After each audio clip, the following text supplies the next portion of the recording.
Okay everyone, welcome to the last video as far as the categories of things that you might want to think about bringing to the dorm room goes. For this video, we're going to talk about a little bit about my friend and buddy Apollo here, the fish, who is interested by the camera, as you can see. But basically just talk to you about if you do want to have a pet in the dorm room, what are you allowed to have, and if you do want to get something like a betta fish like I have here, I'm going to go over with you some good ways to take care of them, as well as some of the things that we have here, and as far as, you know, to take care of him and things like that. So first things first, introduce you guys. This is our Tyler and I's betta fish, Apollo. He is a nice purple betta fish, and we have had him since early last semester, I think September or so of last year we've had him, and as you can see he is doing fine. He's swimming around very happily in his tank. And just talk a little bit first about pets in the dorm room. The only kind of pets we're allowed to have are fish, and we can have them up to a 20-gallon tank, which is a huge tank. Okay, the tank that you're looking at right now is about a half-gallon. So imagine that times 40, and that you can actually have that big of a tank in your dorm room. I don't know who would, and I don't know how you would clean that, but we have him in a nice half-gallon tank here, which seems to be a pretty good size for him, and he seems to enjoy it. Tyler and I wanted to have a pet. I think we're maybe one of the only ones in the entire floor that actually have a pet, because every time we walk out with him, people are, you know, they're pretty surprised and amazed by what they see, that we do have a fish. And basically I'm going to talk a little bit about our betta fish, and I believe this is the best kind of fish to have as a pet, because these fish do not need anything really special. As you can see, they don't need an air filter. They don't need really a special temperature in their water, and they really don't need anything too special. They're pretty much the easiest fish to take care of, and therefore they're pretty much the easiest type of pet to have in college. So I'm going to talk a little bit about taking care of a betta fish, and good practices, good methods you can use to take care of him, and also some of the things that we have here for him. The first things first, we bought him along with his tank at our local Petco here in Baton Rouge, and we bought him for, he was $15, because he is a special type of betta called a half moontail betta, and we for some reason wanted to spend the extra money and get a special type of betta. Regular betta fish, however, cost about $2, okay, not 15. He was the most expensive type of betta that they have, 15 bucks, but we really liked him, and so we went ahead and bought him. But again, a normal regular betta is about $2. Okay, so first of all, keep in mind that everything I'm about to show you we bought with our own money, and neither one of us work. Okay, so ultra cheap pet to own as well, and we'll show you. So I think one of the most expensive things we bought was, in fact, Apollo himself. But we also bought with him a kit. It had this tank with it. It had some gravel, not this gravel. It had some other type of gravel in it. It also came with this food right here. These are little betta pellets, and it came with this food. As you can hear, it is almost completely full, and there's a reason for that, but I'll explain that to you, okay? So basically it was nice. We got him, and we got a little starter kit. Now, the gravel they gave us was completely cheap. It really didn't have any color. I find finding it hard to remember exactly what it was, but I think it was just pretty much rock. You know, it was like different tones of brown. It was basically rock, and we said, and it wasn't even enough to cover the bottom of the tank, which was pretty stupid. So we went ahead and bought our own gravel. This is our second bag since we've owned him, and as you can see, it's just some regular old gravel, but it's nicer gravel. It's you know, it's a green and blue type of gravel. Nice sized bag. You can't really see it very well, but if we zoom out, it's a nice size bag. It's, you know, about halfway empty. And these are pretty cheap. These are about $3 to $5. And again, this is only the second bag of gravel we've used since we got him in September. So you don't even have to buy these very often. Another thing that you're going to want that didn't actually come with the kit, which I found surprising, is this. This is a fish net. Obviously, you're going to need this in order to get your fish out of the tank when you need to move him. And so you're going to need this fish net. This also did not come with it, but it's something that we did buy. And this is called Betta Bowl Plus, and basically what this is water conditioner for the betta. Now, it's not necessary that he have this bowl conditioner, okay, but we like to use it to keep it safe. Again, it's pretty cheap. It's like $3. This is only the second one we've had, again, since we've owned him. And basically, if you use tap water, this is a must. If you fill his tank with tap water, you have to have this to provide minerals and to make the water safe. If you use bottled water or anything like that, then technically you don't need this. But we use it anyway, okay? And now I will show you what type of water we actually put in his tank so that you know, okay? Get some out of here. This is what we use, okay? Typical gallon of water from the supermarket. These are about 99 cents each, okay? And obviously, it takes about one of these gallons can fill up his tank twice. So basically, one of these lasts about a week, or one of these lasts about 2 weeks every time you clean the water. And they're about 99 cents each, so extremely cheap. But we like using it instead of tap because it's you know, more purified water. It's artesian water. You know, there's no specific type. We just buy whatever supermarket we're at. We just buy their spring water or whatever because it's, you know, it's not tap water. It's cleaner and it's more purified. So technically, we don't even have to use the bowl conditioner, but we use it anyway, just to be on the safe side, and it's cheap.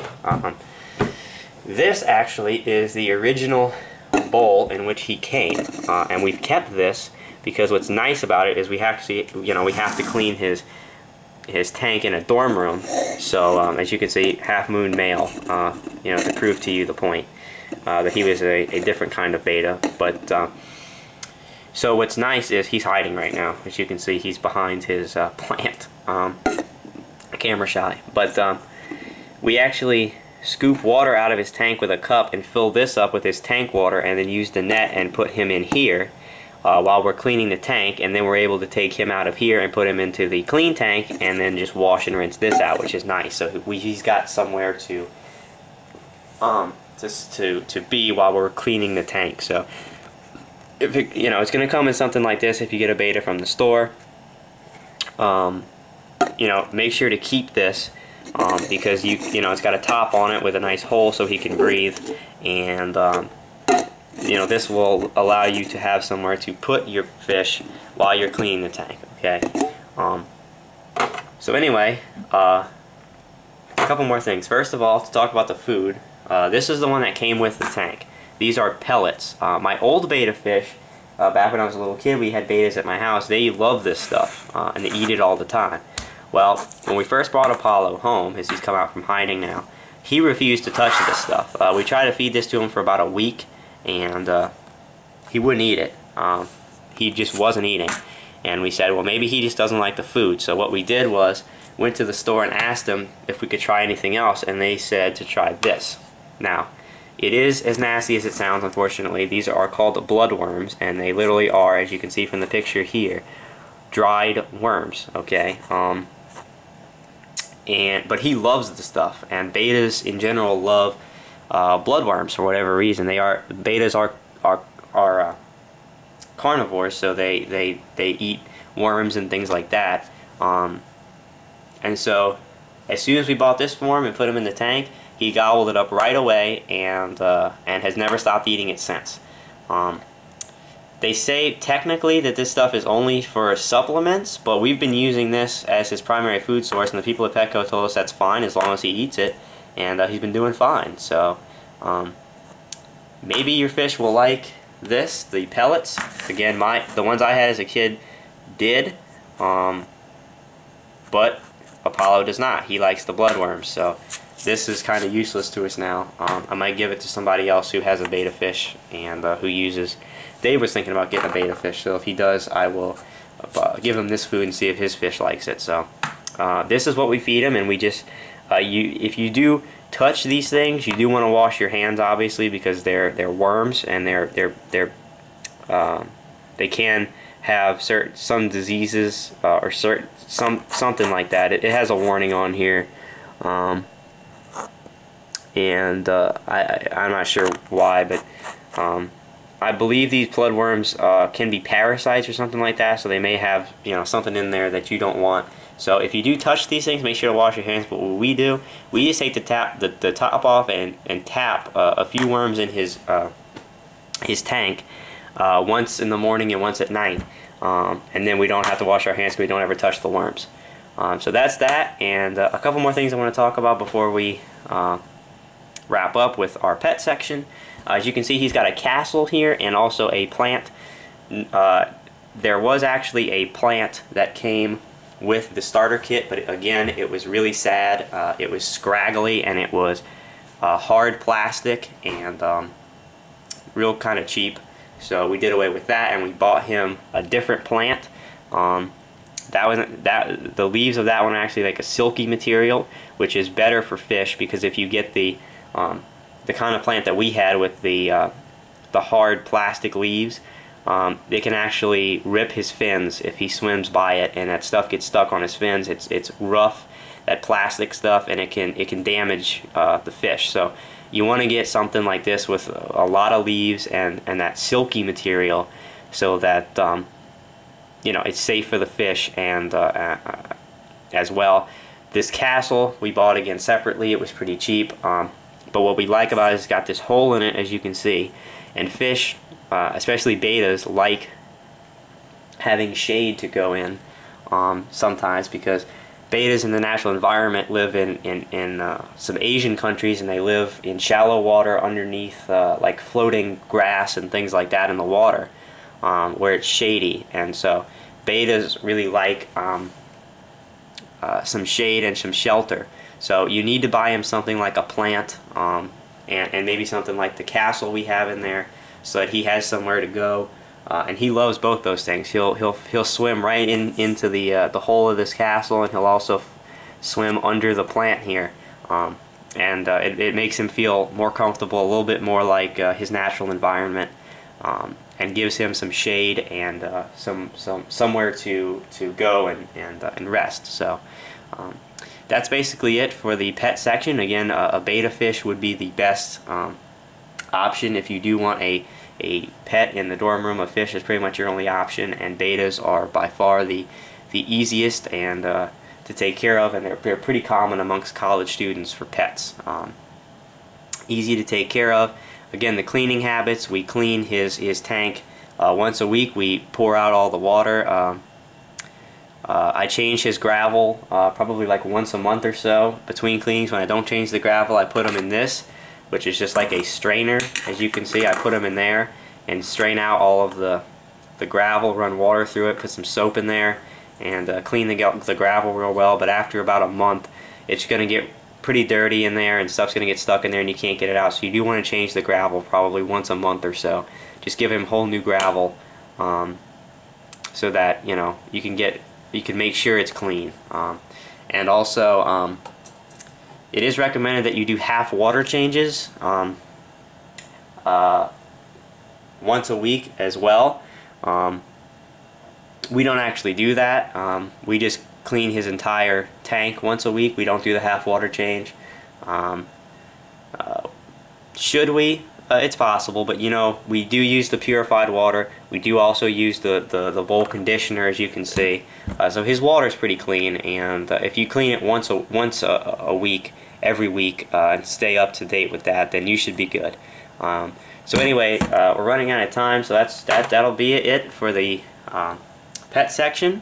And if you want a pet, go with a betta fish. They're the easiest to take care of.